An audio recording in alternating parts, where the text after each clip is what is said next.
Northern Virginia and Washington, D.C. homebuyers are backing out. Washington, D.C. is the loneliest city in America. Apple is moving one of their key stories, and more on this week's Northern Virginia and DC news. Let's get right into it. All right, guys, so I got plenty of great and exciting stories to go about, but real quick, this video is brought to you by me, of course, Chris Colgan, your favorite real estate expert here in the DMV area. If you're looking to buy or sell a home anywhere around here, definitely hit me up. You can text me at the number below. I am located here in Northern Virginia. I have almost 400 five-star reviews on Google and over 200 on Zillow, and I have sold thousands of homes in my career here in our area. So let's get into the number one big story, which a lot of home buyers in Northern Virginia and Washington, D.C. are sitting on the sidelines, are backing out. And let's talk about that. So Bright MLS, the MLS for the realtors here in the D.C. area, just came out with a brand new story. And what they said was 50% of the home buyers here in the Washington, D.C. or Nova area were going to buy no matter what, meaning they had a life change, divorce, job transfer, whatever. And 20% of the home buyers in our area are cash buyers, and they were not affected by rate. But one of the staggering stats that came out of this report was they asked real estate agents here in the area that had more than a few home sales in the past year, and 80% said they had at least 2 buyers back out due to the interest rates and being frustrated. Now that makes total sense, right? The rates went from 3.5% 4 or 5 years ago all the way up to 8%, and now they are starting to go back down again. So there was a lot of buyer fatigue, and there's just not a lot of people selling right now. There's a ton of people that have below 3% or 4%, and they're kind of locked into their house. So it would make sense that a lot of buyers are backing out and they're getting frustrated because you know what? There is still not a lot of inventory coming on the market. Now, another stat that really just blew my mind when you talk about our area and housing was they talked about multiple offers over the summer. So first-time home buyers that they talked about, 70% had to write multiple offers in May, June, and July. And then you get into August, it goes down to 63%. And then in October last month, it was 56%. So it's getting a little bit easier to get a house for first-time home buyers. They're not having to outbid themselves or outbid other buyers. But another thing that makes sense with that too, right, is obviously it's seasonal and the rates are changing and the rates have gone up and down. But you know what? The other thing that really quick that they go on to say, well, a lot of these buyers decide to come back around this winter. 40% said they think they will. What I've seen is a lot of my home buyers, they've gone ahead and renewed their lease. They've stayed a little bit longer and they're going to see what the rates do. But recently I've been working with a lot of home builders doing some content for them, and they are doing some crazy programs. So you know what? I think there's gonna be a lot of change in the market. I don't see a major downturn, but obviously there's gonna be a lot less sales this year. But what do you guys think about that? Let's get into some other stories here for the DMV area. By the way, though, really quick, do me a favor. If you like all the content I'm putting out, which is a ton of work, definitely hit that like button and comment. Comment would really help me out. And of course, if you're thinking about buying or selling a home, definitely give me a call anywhere. I can definitely help you with that. You can text me or email me anytime. So let's get into it. And one of my favorite stories coming out of Middleburg, Virginia. One of these websites, countryliving.com, named Middleburg, Virginia over in Loudoun County, the #1 Christmas town in the United States of America. And I actually have to agree, there's all kinds of local Christmas shops there. And then of course, I believe this year it's going to be on December 2nd. They have this huge Christmas parade that is one of the most popular parades in the country when it comes to Christmas time. There's all these Christmas vendors. So if you're into Christmas, I would definitely check this out. It's just an amazing parade. One thing a lot of the locals have been telling me though on my Instagram that they've been messaging me at Chris Colgan Team, shameless plug, is they say the parking can get really bad. And apparently you have to reserve through the town of Middleburg a parking spot somewhere, and then you actually get shuttled in because there's so many people that go. So definitely check out the town of Middleburg's website and look into that. But this is definitely an amazing parade. I think it's really cool to be #1 Christmas town in all of the United States. Comment below, what do you guys think?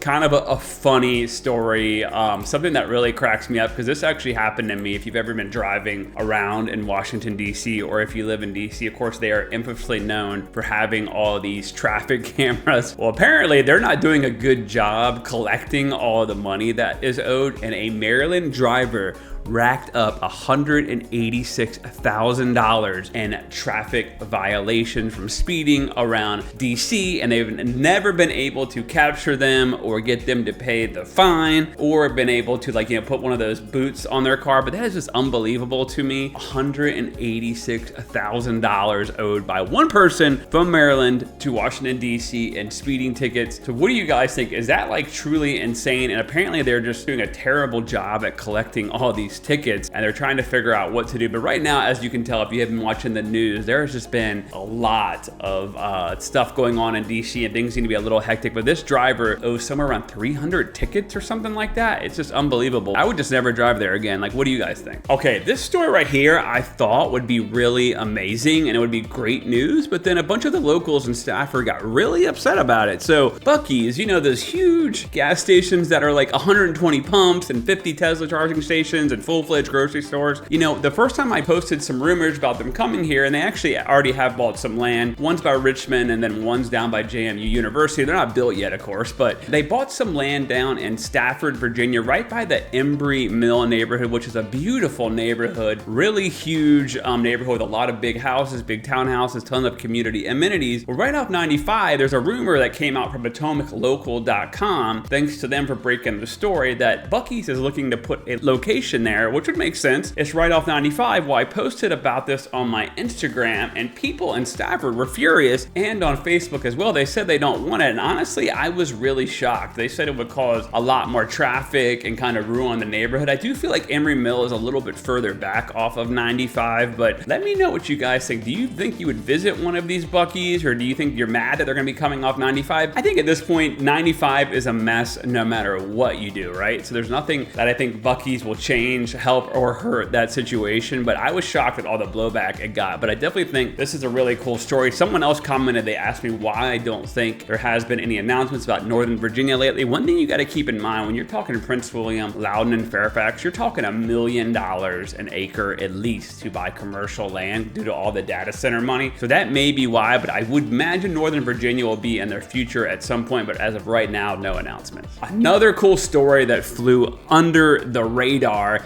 Out of Manassas, a company flew a plane they called the Goldfinch. It is a hybrid electric airplane, and it made a historic flight out of Manassas Airport. Now, this plane flew for 23 minutes. It went 3,200 feet, and it covered 30 miles. And this is a huge, feat in aviation. This company, I'm thinking they're based out of Manassas, right? But they actually have a $85 million contract with the U.S. Air Force. So this is huge. Now, I've kind of heard it's going to be really hard eventually one day to get planes to be all electric, but it looks like this could be a good first step. But it's kind of cool, right, that it came out of the Manassas area. So what do you guys think about this? Definitely comment below. Okay, so another crazy story that I was tracking. This is kind of old news, but then I was doing some research and I found out about this. Washington, D.C. last year was actually named the loneliest city in all of America. Reason being is whoever did the research, I believe it was the Chamber of Commerce, they said that a lot of people live alone now. This started a huge debate on Instagram. A lot of people were kind of giving the story crap. And then also, just real quick, Alexandria, Virginia was number 3, and then Richmond, Virginia was number 4. Now, the reason being is there's a lot of working professionals, a lot of college students, a lot of people working on the Hill, obviously, and they live alone or they make pretty good income. That would be my guess. But you know what? Before I got married, I can tell you Washington, D.C. was hard to get a date in. So it doesn't surprise me that it's one of the loneliest or the loneliest city in all of the United States. What do you guys think? Do you agree with that? Do you disagree with that? But I think it's kind of a harsh realization, but it doesn't surprise me, right? Washington, D.C. definitely is a hardcore working transient town. Another cool story coming out of Loudoun County is the company that owns One Loudoun, the huge shopping area with Topgolf and all the movie theater and pretty much anything and everything. They want to add another huge expansion to it, which would be additional townhouses. And then they also want to bring in an ice skating rink, more office buildings, and quite honestly,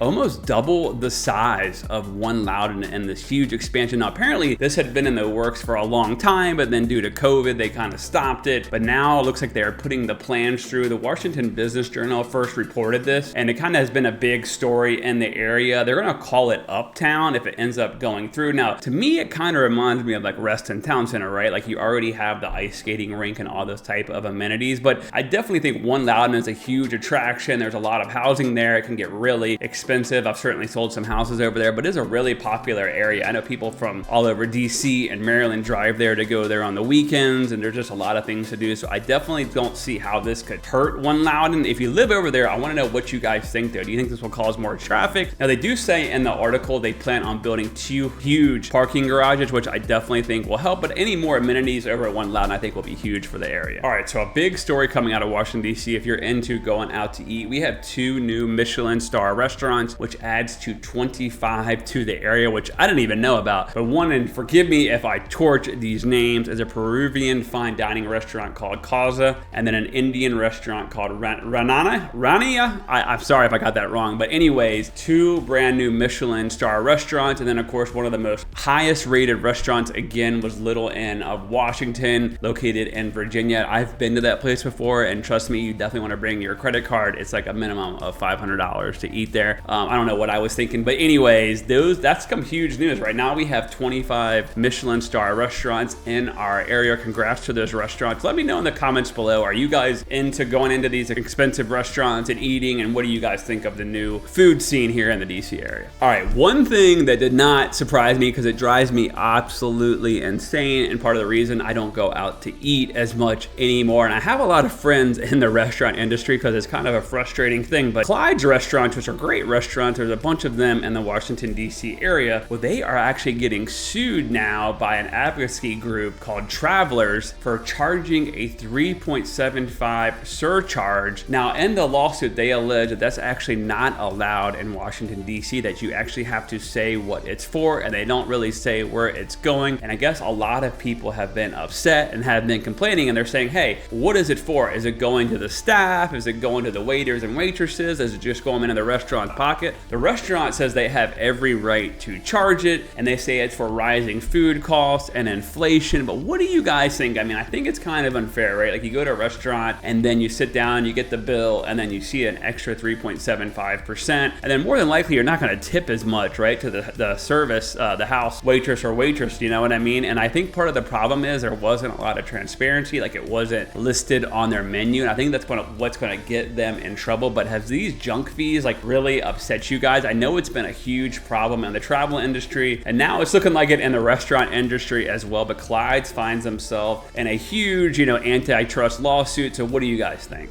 And then last story right now, just opened over in Centerville. Bull Run Festival of Lights is now officially running. If you want something great to do with your kids, or even if you don't have kids, go on a date, whatever, family, it is like a 2.5 mile drive, and you go through all these Christmas lights. It's one of the coolest things in the area around Christmas season. It goes all the way through, I think, end of New Year, and then at the end you get there and there is this huge carnival that they have. It is a really fun thing. You pay up front right when you get to the gate, but right now that is running, and like I said, it is at Bull Run Park over in Centerville, located in Fairfax. You should definitely check that out. Even if you're in Maryland or DC, I would definitely drive over there and go through it. And it's open every day, so like sometimes though it closes a little bit earlier, but definitely check it out on their website. But I'll link that in below. But it is a really cool Christmas tradition. I usually go a couple of times a year, and then you just drive through and you check it out. I'm definitely planning on making some cool content on my Instagram page. You guys should definitely check that out. But that's all my breaking news for the month of November. I'm gonna try to put out some more of these, and as always, definitely subscribe and comment and like this video. My God, I mean, please, I'm trying to get some help with the YouTube algorithm. And as always, if you need any real estate help, definitely text me at the number below.